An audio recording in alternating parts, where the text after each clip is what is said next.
I didn't know, or somebody from my town or another town that I didn't know. And one of the themes through every summer has been so great to meet new people. And I was thinking of that because I was anticipating this Zoom where I was so looking forward to seeing so many people who I've known for a long time. And just as it's great to meet new people, I think it's really special to know people for a long time. And our panelists, I think I've known you since you were about 14 years old. And I'll leave it to you to decide whether you want to tell us how long that is. But I really feel incredibly lucky to have known you for this amount of time. And I think all of you know what it's like to know people for a long time in a way that you don't know people when you're just meeting them for the first time in the summer. There's something really special about that too. So we've got many Prep at Pingree alumni on this call actually, but our four panelists officially are Bianca, Herman, F.A., and Tony. And I thought we would just give them a chance to say a few things to start, and then perhaps once the conversation gets going, we can truly have a conversation among Prep at Pingree alumni who are also on the call, maybe working this summer for us. And then of course the students, what's on your mind and what questions do you have?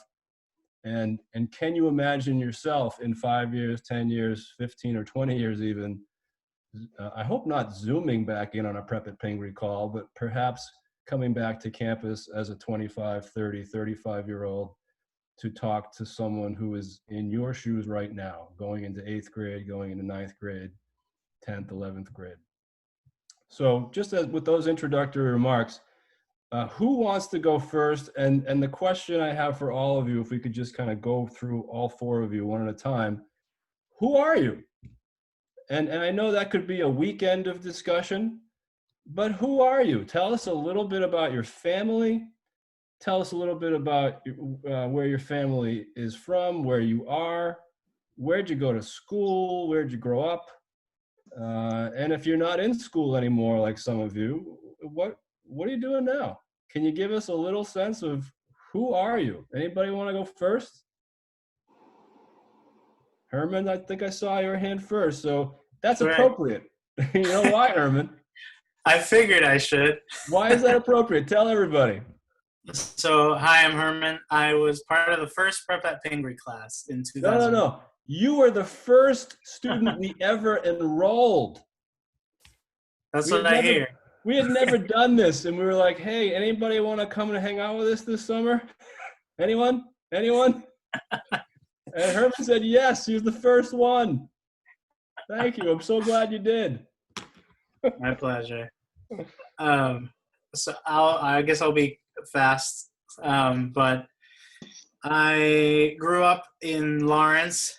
My family, I was born in the Dominican Republic, so my family is all Dominican.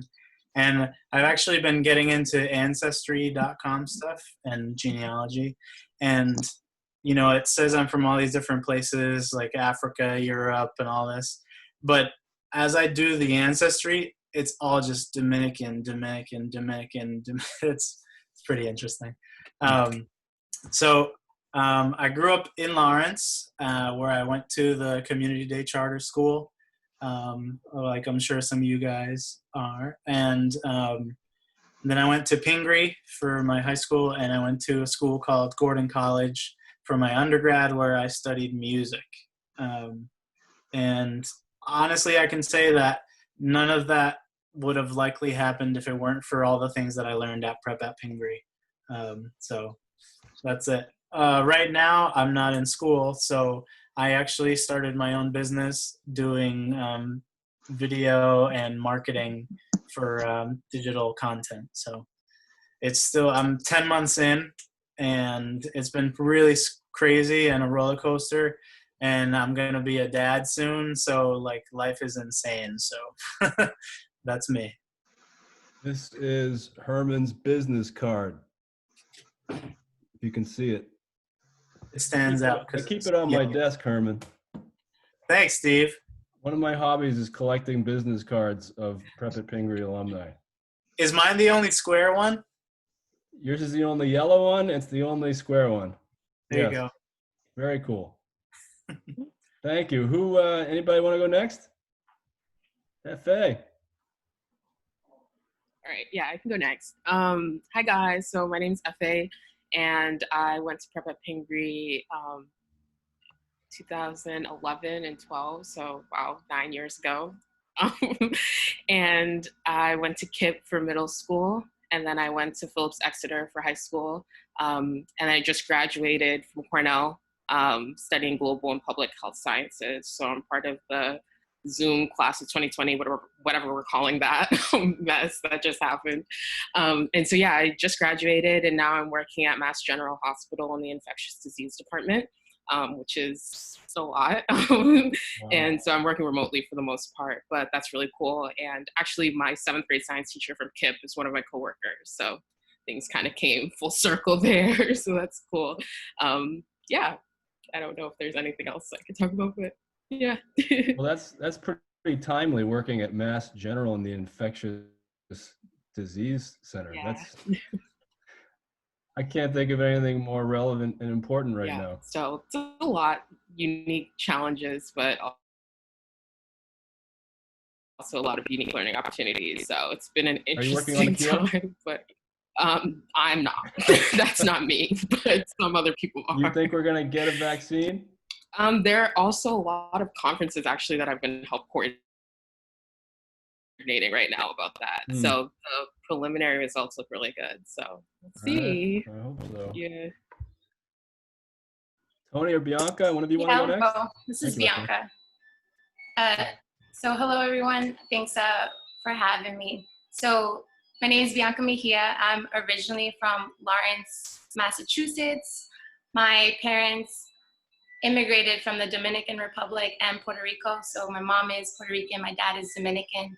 And I was raised in Lawrence, went to the Emily G. Weatherby School where Filosa and actually Holly found young. I think I was 13 or 12 at the time.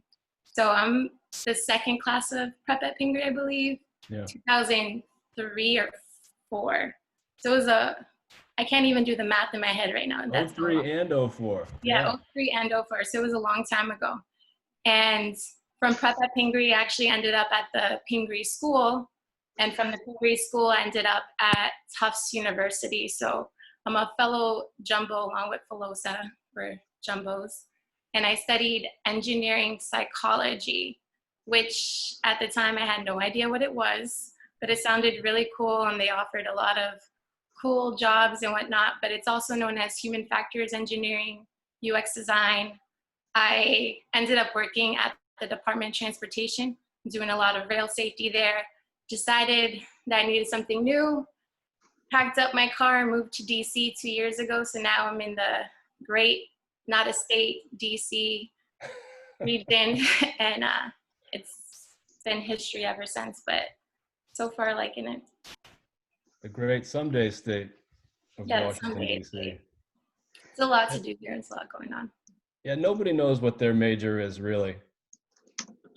And I love listening to high school seniors and juniors talk about how, oh, I'm going to study neuroscience, or I'm going to study business, or I'm going to go to law school. And I think to myself, you have no idea what you're going to study. And even if you do, you don't know what that is. Somebody probably told you to say that, or you think you're making somebody happy with that statement, but you really have, none of us has any. I don't know what I do every day. Never mind a high school kid or a college kid. Thank you, B. You forgot to mention that you're a Pingree School trustee. Yes, I'm also on the board of trustees for Pingree the last 3 or 4 years. Yeah. So I get to see it from that.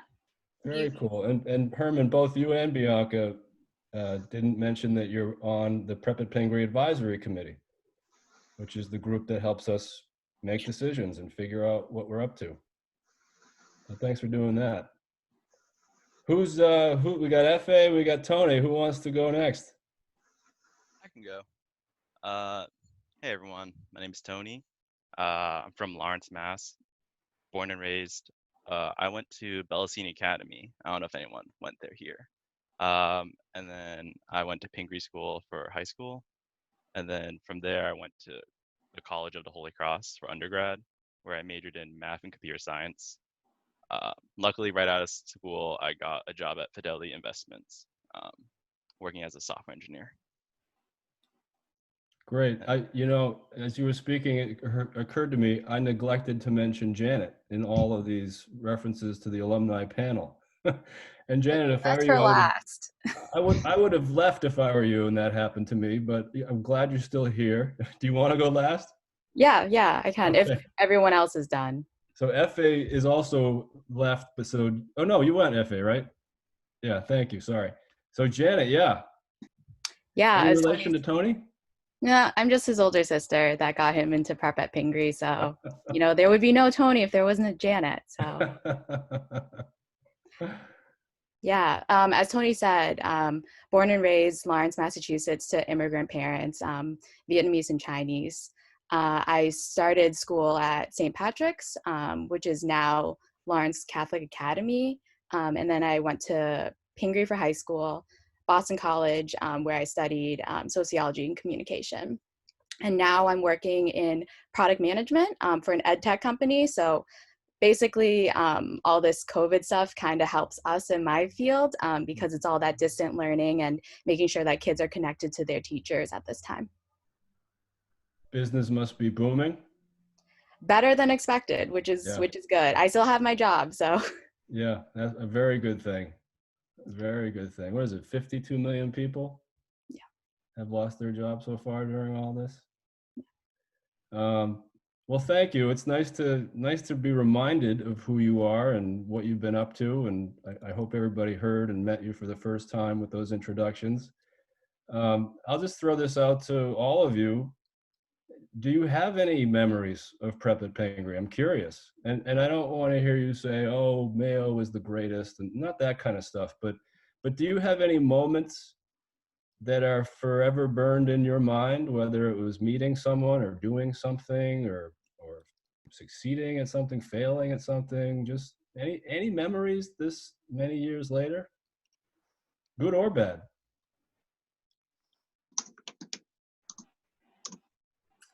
This is Bianca again. So one of the memories that I go back to that I think was really a turning point in my prep at Pingree career was when Mr. Eric Stacy actually came into the classroom to talk about high school.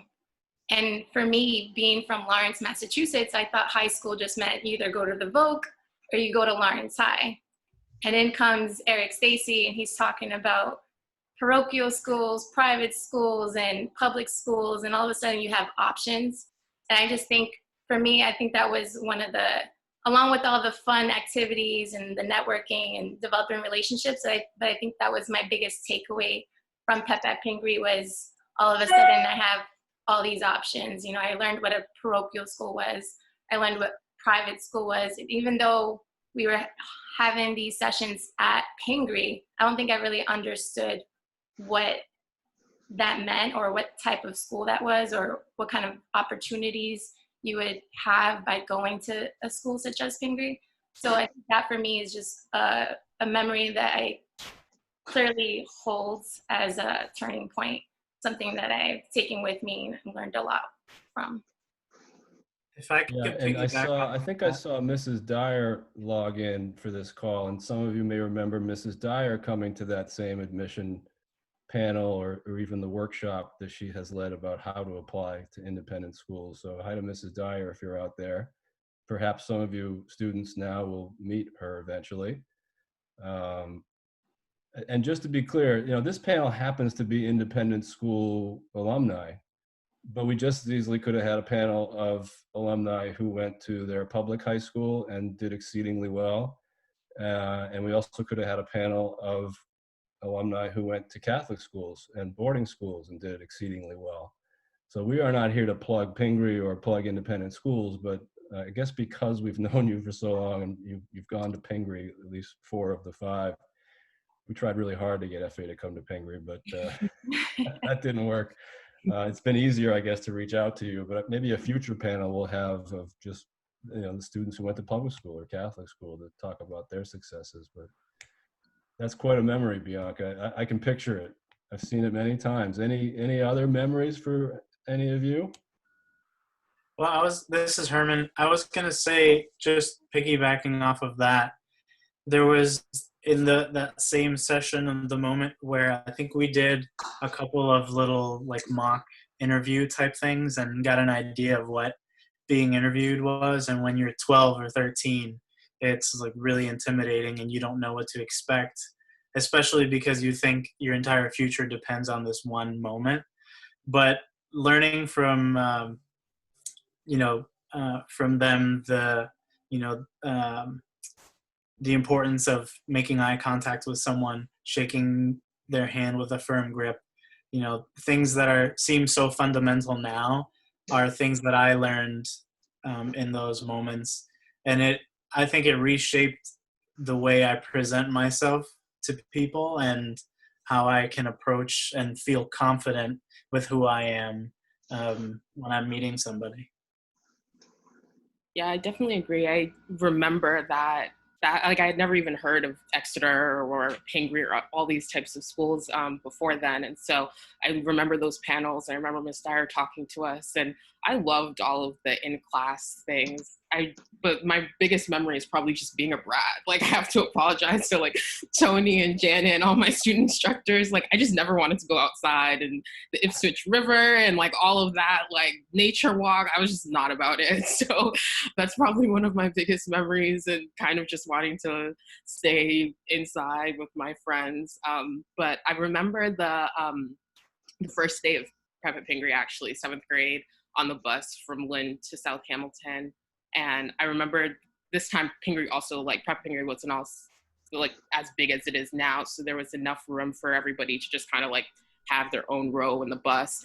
And I remember sitting next to Betty, who's my middle school best friend, and we were the 2 kids from KIP, and we sat next to each other, and it was like complete silence on the bus, like, because no one knew each other. We were the only people talking, and I was like, what did we get ourselves into? What is this summer gonna be like? So definitely contrasting that with what the last day probably looks like, with all of us running up and down. Poor Bonnie, our bus driver, is like trying to get us to sit down and behave and like for the ride home. So I think one of my most pressing memories from prep at Pingree is also just like the community I was able to build with friends and like peers, but also with like teachers. I always joke that like I feel like I went to Pingree even though I didn't, because I'm a lot closer to the Pingree teachers. And I remember Miss Dyer. So I didn't even think she was going to be here. I was so excited to see her. But talking to Miss Dyer a lot through my transition at Exeter, and that just like the amazing support and network that I was able to obtain from those 2 summers is like kind of undeniable. So yeah. This might have been the summer for you. No canoe trip, no sports in the afternoon. I would have loved this. Where was this 10 years ago, right? That's what you're thinking. Anyway, so true. So true. Anybody else have a memory or two? Or should we move on? I've got a couple other things I want to ask you all before we open it up to the students. I got one to share. Jason, you're not even on the panel. You're I know, but you talk about memories and maybe this sounds familiar. This is very familiar. Sure, go ahead. Future panelist. Deep in the memory bank. I think the only people that could probably most relate to this would be Mr. Mayo and Tony, because they had a direct line of communication with me during that time. But I remember during lunch a lot, I was less interested in the food they were providing and more interested in the basketball courts. So I would sneak off maybe with like 1 or 2 of my friends during the program, like every lunch, and they sent a different 5 mail. I don't know about 5. We may have played 3, something like that, but we would just sneak off every chance we got just to get picked up by a student counselor every time. So I think that's one of my most cherished memories, because I would still do it to this day if I was a student at the program. So yeah, we're going to be doing that this summer. And I got to say, sometimes memories create fiction, and I can't imagine you sneaking off from lunch, because our staff watches our students like a hawk. So if you had snuck off, somebody was right behind you or right next to you. Maybe I'm sure they came down with me, hand in hand, arm in arm. Anybody on the panel that has a memory from prep at Pingree? Yeah, I can share. Yeah. So I guess two of them, it's like the first one, which I hope you guys eventually get to experience it. Opposite of Effie, I really enjoyed Project Adventure, swinging from trees, and then also going on canoe trips. I thought that was really fun. And thinking like, you know, a kid from Lawrence, I've never experienced that. So pushing myself out of the comfort zone there. And then the second one was more of pushing yourself in the classroom. So I don't know if Holly, Miss O, I don't know if you call her that anymore, solving her math problem for X, I think, was the other memory that I had. I don't know if she remembers that, but. I was On about to that. say, Oh, sorry, nobody go has ahead. mentioned the quadratic equation or the difference of squares for Prep at Pingree memory, and I'm sure Holly would have loved that, but you did it. Holly, you out there? Holly She is now crushed it. Holly. I know the exact equation she's talking about because she nailed it. And I was like, who's this Janet kid? It was incredible. Couple of nerds. What about you, Tony? Yeah, I was about to say another memory, like a random memory that I still have with me is with Miss O or Holly, is when we had test at Prep at Pingree. We'd be like, we always have tests. She's like, it's not a test, it's a learning opportunity. And that always stuck with me. And the second thing is she would be like, oh, is the test going to be hard? And she's like, that's not hard. And she'll knock on the table and say, that's hard. It'll be challenging.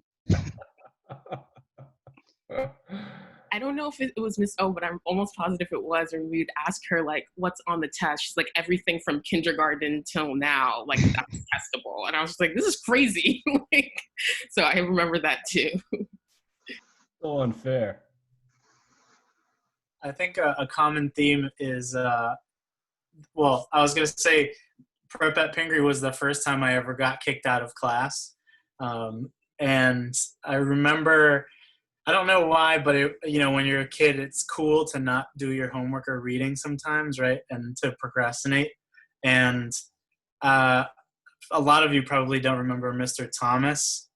I don't even remember how many years he was there, but he definitely kicked me out because I didn't read one time.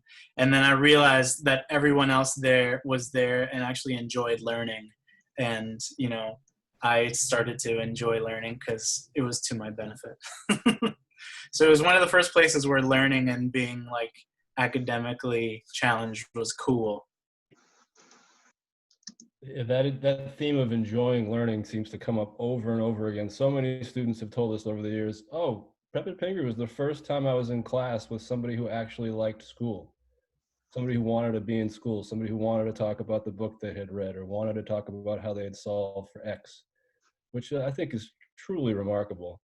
And I can't imagine you were kicked out of class, Herman. I suspect that Mr. Thomas gently advised you to remove yourself from the discussion until you could fully participate in a civil way. That may have been something like Get Out or something along those lines. Well, I see our time is running fast, and I want to make sure we open this up to questions from the students, but can I ask one more question for all of you, and then we will open it up to everyone. Do you have any advice? I mean, some of you have touched on it, but just point blank, do you have any advice for the students who are in the seats that you once occupied? Whether that's about the summer or about 8th grade in the fall or high school, college, careers, any advice? I have one, or I have a couple. Miss O kind of already stole it earlier, so maybe I'll just say it again for people that aren't here. But I was thinking about this when I told you guys I just graduated from Cornell. My best friend at Cornell actually was also a Prep at Pingree alum. So that's kind of cool, like being able to go to college and people are like, how do you guys already know each other? And like, how are you guys already close? And it was such a weird thing to have to talk about because people were like, did you guys go to the same high school, same middle school? I'm like, no, we did this like summer program together, like 7th grade or whatever. And so one day when we were kind of talking about that, someone we were going around, it's like, oh, first impressions. And someone asked Danny, like, oh, what was your first impression of FA? And I thought he was going to say something like, I'm fabulous or something like that.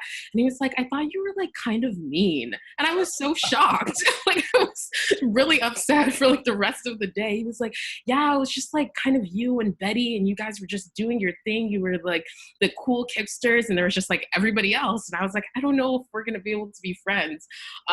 So yeah, I guess my advice, especially for like middle schoolers and high schoolers, people definitely remember this time, and maybe not all the details or every class, but people remember the people. And so be remembered for being nice, and like being inclusive. Like I didn't bully him or anything, but I think going out of your way to like be inclusive and be nice goes a long way. And obviously forgiveness. So that's nice too, that we're able to be friends. I think Danny was just intimidated by your intelligence and beauty. He was overwhelmed by it all. So he interpreted that as meanness, but he was just terrified probably. And for those of you who were on last Wednesday's Zoom, FA is referring to our speaker then at 2 o'clock last Wednesday, Danny Maslon, also known as older brother to Stephen and David, who I think are on this call right now. Which means, Stephen, how old were you when you came to your first Prep at Pingree barbecue as the trailing brother? I think you were 6. Anyway, anybody else have advice for our students today? Bianca, Janet, Herman, Tony, Jason? I feel like I could give so much advice. You know, if this was me speaking to myself back then, what would have I told myself? And I think just entering high school or college, no matter, or even 8th grade next year, just getting involved with different activities as soon as possible. And the reason for that is because you start figuring out what you like, what your options are, or what you don't like. And then part of that is if there is something that you want to do, don't hold off. I remember being at Pingree and you're required to do a sport every single season up until senior year. But the fall, I just didn't have anything. And I would look at the cross country people and be like, no, they're too fast for me. I don't want to run. I don't even think I could do 3 miles. And I honestly kept holding it off every single fall until senior year. I finally decided, I'm like, okay, I'll do cross country. And it was one of the best experiences. To this day, I run. I'm a lot faster now, but I'm sure if I started freshman year, I would have built up to that. And it's therapeutic at this point. And part of it being is, you know, find time to yourself when you're in high school and college. There's going to be a lot being asked of you. So finding those different activities where you can spend time and take a mental break. And then just on top of that, it's one of the first times you actually have to hold yourself accountable. I think in high school was the first time where you have to fend for yourself. You know, my mom and dad's not there to speak up for me. The other adults who are there to speak up for me aren't there anymore. So this is the first time, especially in today's climate, that you need to hold yourself accountable, learn to just speak up, ask questions, and, you know, things just around that are just some good tips and advice that I wish I knew earlier on going to school. Me too. Easy to say, hard to do, right? Still hard to do sometimes. Absolutely. Any new experience, whether you're starting a new middle school, high school, college, new job, meeting new people on a Friday night, it can be a little bit edgy. Yeah. Which is how you know it's important. Anybody else with the thought or two for our students before we turn it over to them with their questions? I was just going to say just really quickly is try it once. Just whatever opportunity you get or whatever, you know, challenge, whether it's canoeing or project adventure or something academic, give yourself the opportunity to try it and give yourself the opportunity to fail, because that's when you're really going to learn. So true. The brain science says that if you want to run a marathon someday, don't say tomorrow that I'm going to run a marathon and try to run really far. The brain science says, run down your street and see how that goes. And then if you make it down the street, run around the block and see how that goes. And like you say, try it once, try it twice, try it 6 times. And then all of a sudden you can't get enough of whatever it is you've tried. And you've built the neural circuits in your mind physically to make that stuff possible. Any one last piece of advice before we open it up? I hope the students out there have questions, maybe the staff too, but let's make room for the students first. Yeah, I was just going to add the same thing as everyone said. Push yourself out of your comfort zone. That's the only way you're going to grow, whether it's in the classroom or outside. Just try, you know, as Herman said, just try everything at least once and give it a shot. And then also be nice to your parents. They're always in your corner and cheering for you. So I know sometimes it's hard, but yeah. That's the best advice I've heard all day, Janet. Jackson, did you hear that? All right, any students out there with questions? Speak up, be heard. I don't know how to call on people with Zoom. Okay. Hi guys. So I might plan on coming back, you know, if we actually get to go to the school. Is like the zip line scary? Yes, yes, yes, it is. You can still do it. Worth it. Yeah. It's scary to jump, but once you're on it, you're fine. I feel like the scariest part was climbing up the pole. That was a scary, but like once you're up there, you just jumped, and it's fun. You also have a partner you go with, so you have like someone to be there with you. You'll be fine. Don't worry. I feel that makes me feel even more unsafe, honestly. I'm pessimistic, so I'm like, yeah, he's probably gonna push me off first. I can imagine someone pushing me off. I don't know who. Yeah, if you don't want to jump, your partner does, you can tell them just to like jump. I mean, and you're cool with them, so. Thank you. We've only lost a couple of students at Project Adventure over the years. I think it's 2, right, Mr. That is not a good joke. That's why we trying to live. Only a couple people have. Hello, Okay. so that was a terrible joke. Yeah, all that paperwork you guys That signed at the beginning of the summer saying that your lawyers would never call us, that's why. That was the most convincing thing you've ever said. Yes, Yeah, sir. a few people like. Is that Okay, now I definitely don't want to do it. Like, no, I'm not gonna jump to my death. Hi, So Jada. No risk, no reward, man. Would you push me? Would you push me? Actually, no, death is pretty rewarding. I don't know. Yeah, I do not know. I'd push you, Jeffrey, honestly. Of course you would. Any other questions out there? I have a specific question. It's like it's more like to German. So you said that you were in business for like 10 months or so. I was wondering, how is that process, and like how did you keep consistent in sort of creating your own thing off the ground? Because it's different from school where it's mandatory and a degree where there's, you know, sort of an end goal, but business is sort of open-ended. So it's a tough question because there's so much that is involved. And I would be happy to have another conversation that's more in depth. But I would say everything I did leading up to starting my own business kind of trained me for it. So when I graduated college, I ended up working at the Apple Store for some time, and I learned about customer service and working with people and what small businesses do. And then I went to a marketing company in Cambridge where I learned, basically I was like helping small businesses do stuff. And then I went to a startup that was like 3 people big, and I learned like the processes. And then, I actually ended up getting laid off and then decided to just take a leap, jump off the zip line, right? And start my own business hoping to land. And the process, there really isn't, I don't think anyone would ever tell you there's a normal process to starting a business.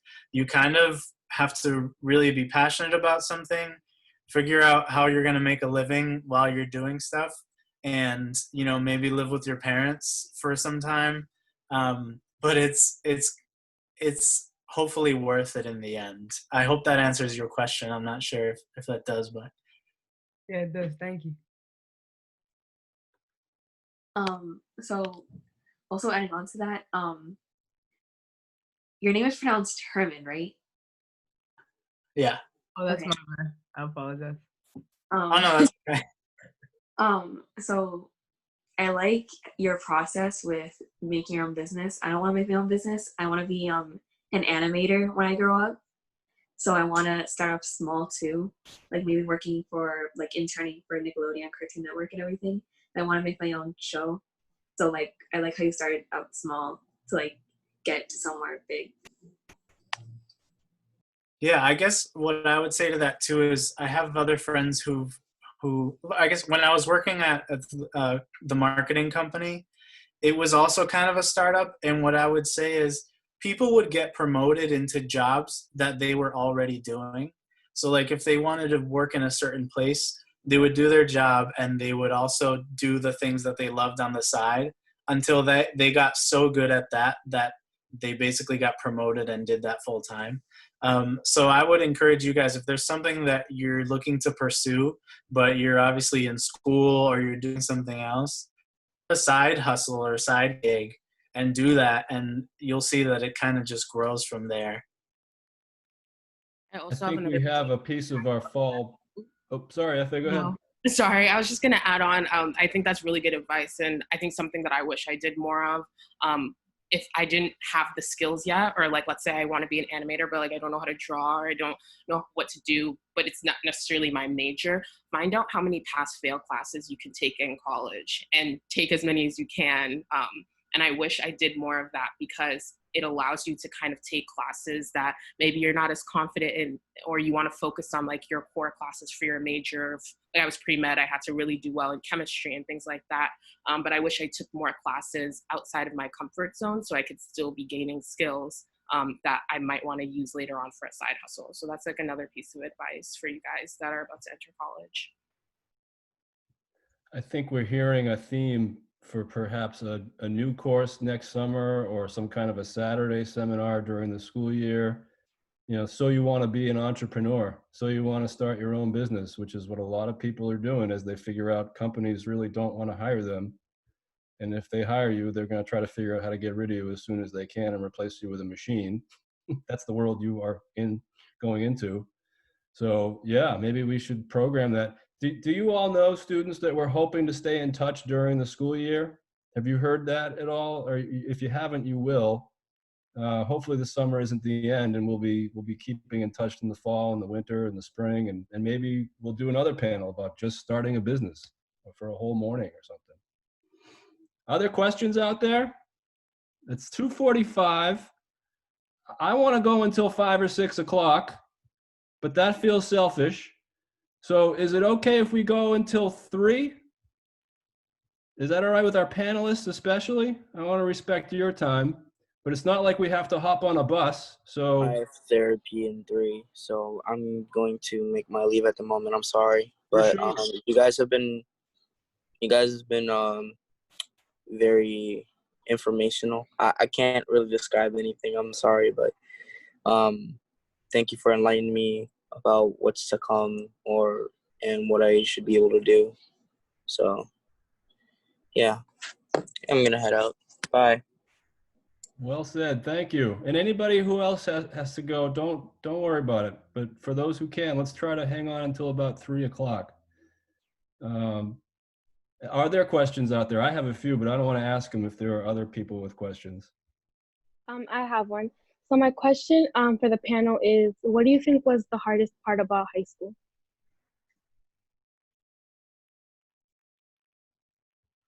I can start. I think the hardest part about high school was the time management, especially going to Pingree and having to lose an hour one way and then an hour back. You had to really learn how to manage your time and using your free periods to get whatever work done that you need, which actually I think has really prepared me for college and then also prepares you for life after college. Managing all the projects that I have now, it's definitely a lot easier that I learned it early on and was able to develop that skill. Do you get, oh, you can go ahead. No, go for it. Sweet. Do you have like a study hall time? like block where you have like study hall? In high school? Yeah. Yeah. At Pingree, there was like free period, which some people would, go play basketball totally fine, like do whatever you want to do. But just know that it's like at the end of the day, you also still have to do your homework and your reading. So I would just to add to that, one of the most difficult things for me in high school was adapting to different environments. So, growing up and living in Lawrence, and then 5 days a week you go to a private school, or even if you don't go to to Pingree, you go to to high school, and then going home. I feel like I never really got settled in one place or another. So until like my senior year. So one advice I would give is make the most of the time that you have in each place that you're at. Don't force, your environment. Just enjoy the time that you have, whether you're home with your friends, the people you grew up with, and hang out on weekends there, or when you're at Pingree, like enjoy the friends and people that you see while you're there. Don't make it feel like you have to be a part of one or another. It's okay to be split a little bit. Yeah, mine is actually very similar to Herman's. I think, well, being at a boarding school, I didn't really even have like the back and forth. It was just kind of like one constant environment. And it was really hard to adjust to that environment. I don't think I ever really did until maybe senior year a little bit. But I struggled a lot with like imposter syndrome. And if you guys know what that means, it's just like feeling like, wow, like I really don't belong here. Like they made a mistake, like what is going on? And also just being in high school, I think you don't realize that, yes, like high school is hard with like classes and you want to take AP classes and do sports and be well-rounded for college, but you're also just growing as like a human being and a person, and like a lot of different emotional challenges or things that exist outside of academics keep happening, and that was definitely the case for me. Some of you guys know this, I talk about this frequently, but after my sophomore year, my roommate that I lived with my freshman and sophomore year at Exeter actually died. And so that was something that was very jarring and very hard to go through emotionally for anyone, but especially like a 14-year-old, 15-year-old living away from home.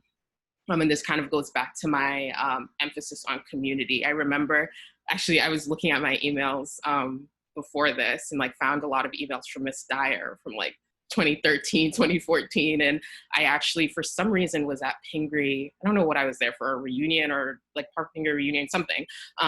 I was at Pingree anyway, and I remember sitting on Miss Dyer's couch. I think a lot of Pingree students can relate to that, and like kind of just breaking down and like being comforted by her and like having that one-on-one time. And so, yeah, just like, I think part of the hardest thing about high school is just like still going through all of that, like emotionally and like emotional challenges with family or whatever it is, and still being focused on your academics. So I would just encourage everybody like to find some sort of community. It can be prep at Pingree, it can be something else, but finding mentors, I think is really important to like help you get through those moments. Yeah.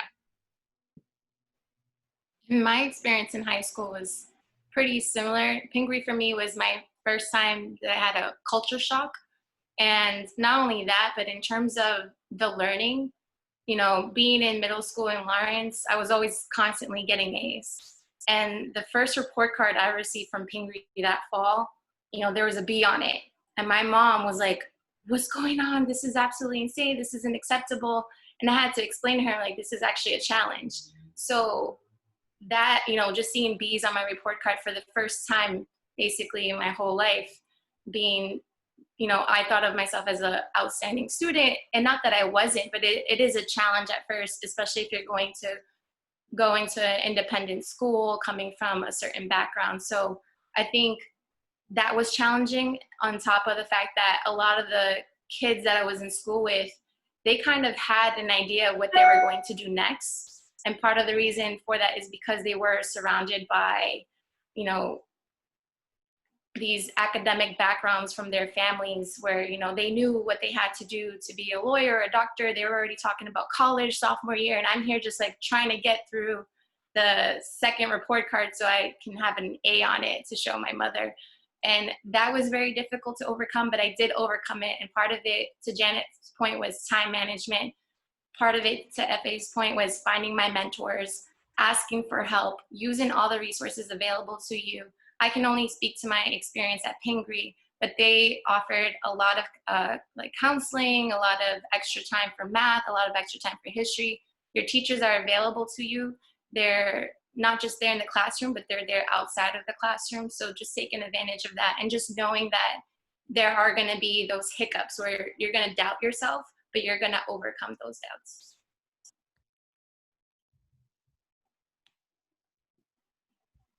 Well said.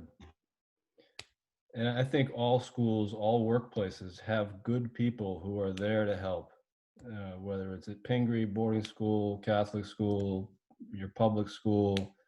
There are always good people who want to help. And sometimes you just got to find them. And it's not always easy, but you got to find them. And you got to speak up, like you said, ask. 5 minutes. Does anybody want to ask a question, or can I ask the last one? I'd rather not, but go ahead. So go ahead if you have one out there, anybody. Any of the teachers, student instructors?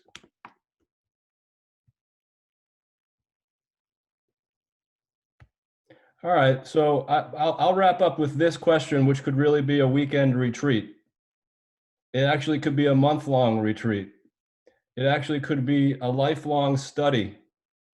But I want to raise the idea that there are two plagues in this country right now. One is called COVID-19, and the other is called racism. And I think we've danced around this a little bit in some of the comments about high school, but I don't know if people out there have heard of something called Instagram. You guys know about Instagram, or am I the only one? I guess it's just me. So Instagram is the social media.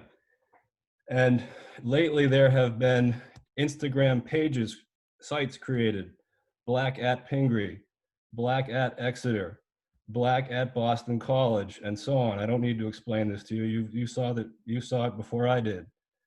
I wonder if any of our panelists have any thoughts. And again, this could be a weekend retreat kind of answer. It could be a month-long, lifelong kind of answer. And if you're over 21, maybe we should have a beer or two to discuss it someday. But I wonder if you have any thoughts, because there's a lot out there, and people on this call already know that attending schools like Pingree is not always easy. In fact, it can be quite brutal. So any thoughts just about Black at Pingree, Black at Exeter, Black at Boston College, ways to cope or not? I can go. I don't know. I think more in general, but I think it very much applies to those conversations that you're talking about, Filosa. For me, it's always been having a good community around you, like a good 2, 3, 4, however big you may have it, depending on the person, but just somebody you can always go to and decompress, vent to, somebody that is in your corner or going through the same things. I found that because I know I had my people. Steven's older brother was one of them. My friend from the basketball team was one of them. I have friends from all over the place, Prep at Pingree friends especially too, Loretta, and some other people you guys haven't met yet. It's just nice to know that the fight is not your own. And we talked about this a little bit in the 8th grade group. And I think it carries over to the rest of the group. And I'm sure a lot of the alums can share similar experiences, but just having somebody there that that no matter what the problem is or no matter the situation, you could just go to and just be heard. I think that's a very important, valuable resource to have, especially going through high schools in an environment that you're not necessarily used to or comfortable in all the time. Those resources are very valuable. And we were also talking about it in the 9th grade panel too, and that was a great point, Jason, that you made about community. I also personally believe that there's a really great community within yourself too. I like to say like it's the 5 forces, which is like your heart, your mind, is it like your soul, your thoughts, your actions, and your behaviors. And I think one of the important things that I realized Pingree or after Pingree was like, there's a lot of internal power within you. And sometimes it's uncomfortable, like almost having to face that in a way or using that, because sometimes you're speaking truth to power to teachers or your best friends or people who you may care about, but they don't get it, or they just need to have that lesson or have that conversation with you. And I think that, at least for me, one of the lessons that I learned or having that conversation was like, I liked being a part of many things, but there was also many times where I was one of two, one of three.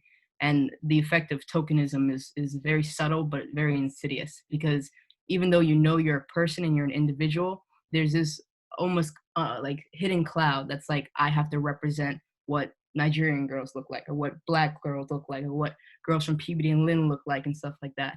And I think it's about realizing that, no, you don't. Because at the end of the day, though we may feel empathetic enough to want to teach, it's also important to remember that you're 13, you're 14, you're 15, you're 16, even if you're 55, like it's not your responsibility to teach a world about you, because at the end of the day, being Black, being Vietnamese, being Hispanic, being Dominican is not a monolith. It's an experience, a collective one, but each one is individual. So to be blunt, like sometimes you gotta talk your stuff. You gotta tell people, hey, don't disrespect me, because my skin color does not make me any less than you.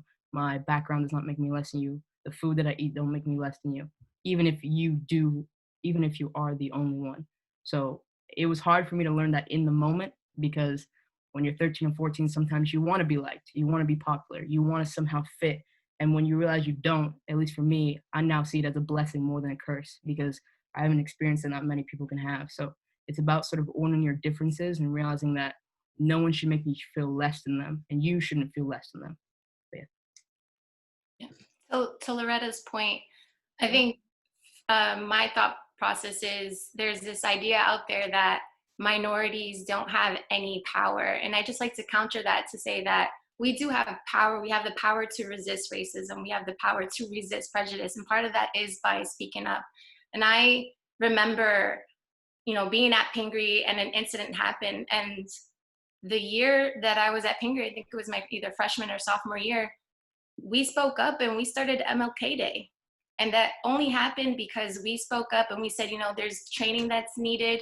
We came back from the People of Color Conference and we brought back those tools into the community.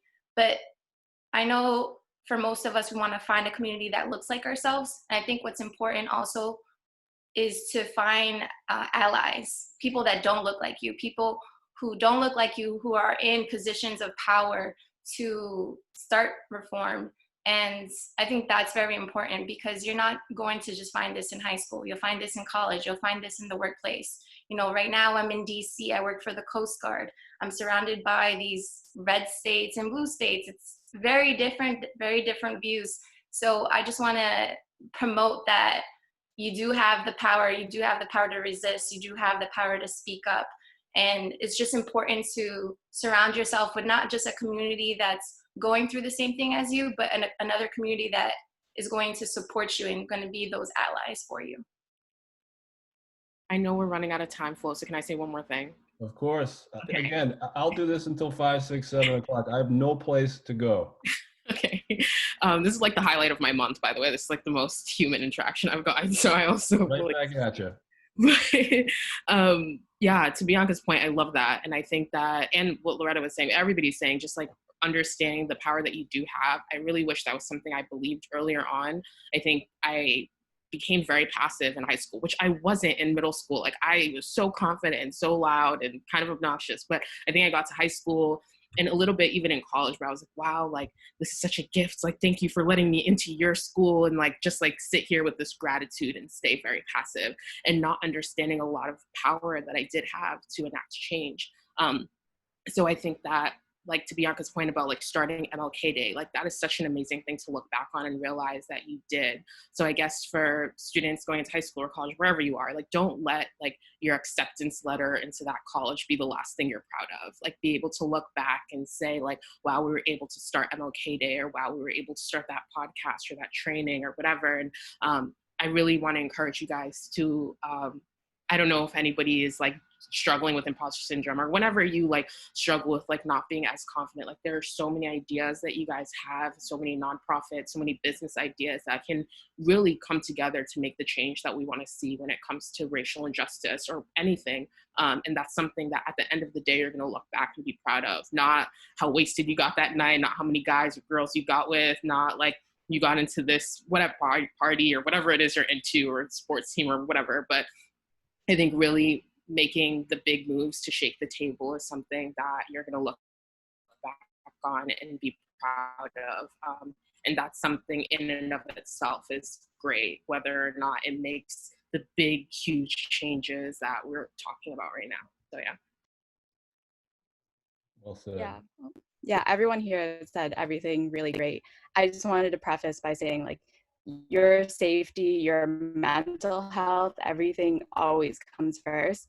I think these pages are great because in school, I wasn't really exposed to a lot of it. And so reading all the things that students have experienced prior to me, during my time there, and then afterwards and now, has been a great experience to like kind of open up the curtain on that end that has been hidden for years. Yeah. And you know, when you get older, there's like different ways that you get to decide and make change on yourself, like Bianca said. Other small ways of doing it is that, like, you know, I make money, I can donate wherever I want. BC is not a place that I feel like donating now, and I'm proud to say that, because it's not something, until the school makes change, then that's something I'll be proud of. And I was just going to add, there's a speaker I love named Les Brown who always says, don't let someone's opinion of you define who you are. And that's something that, you know, especially as you're growing and you're changing and you're going through middle school and high school and you aren't confident in who you are becoming because you really don't know, don't let what other people think change what you know about yourself, and be proud of who you are. I don't know if it's appropriate to assign homework right now, Steve, but there's a TED Talk on YouTube that I would encourage you guys to watch. It's a guy named Daryl Davis, Daryl, and he's a black man who befriended a KKK, like the head of the KKK. And it's a great conversation about how him just being there and being willing to listen, and how you know, their interaction changed this man's mind from doing all these, you know, racist things and being one of the heads of the KKK to leaving the organization. And you know, there's a thought, you know, that because you're a minority going into these places where you're a minority, that you don't have as much to offer because you're not the majority. But I would say it's the opposite generally. Like, when, for me, my personal experience, something I didn't realize after, you know, till like my junior, senior year at Pingree, was that I really have more to show the people around me than, you know, so in a place like Pingree, where it's South Hamilton, it's a small, like, majority white population.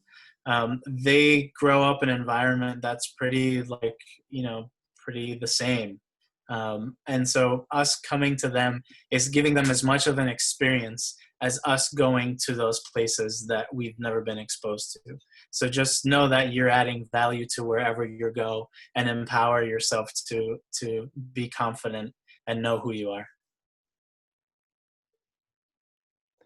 Can I ask one last question that just requires a thumbs up for yes from each of you, a thumbs down for no from each of you, or a thumb sideways, meaning I don't know, I'm not sure.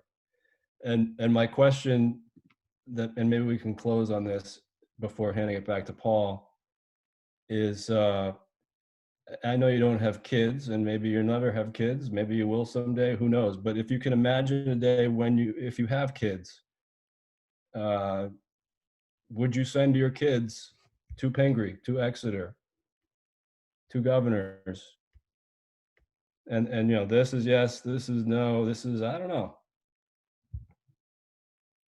or none of your business, Filosa. All right, fair enough. Fair enough. Well, thank you, everybody. You are my idols. You're amazing. I'm so glad we had this time together. I hope there's more of this to come throughout the school year and for many, many years. You always teach me and inspire me, and I think you've done the same for our students and teachers and student instructors. I hope others had a chance to listen in. Paul, do you want to close us down at 3:10? Sure, no problem. Thank you all for hanging out with us. Thank you, panelists, and thank you, Jason, for joining us today. It's been great. Jason. And it's just good for, you guys are the example as you talk about leadership, and you being the only one, but I'm talking to our older alums there, is that you're in those leadership positions now. And thank you for taking those tasks on. And please stay tuned, because as this virtual learning grows, we're going to invite you back for specific workshops, which you can lead. I'm looking at each one of the panelists. Yes, you may not see it right now, but I'm looking at Janet, Bianca, F.A., Herman, and Tony.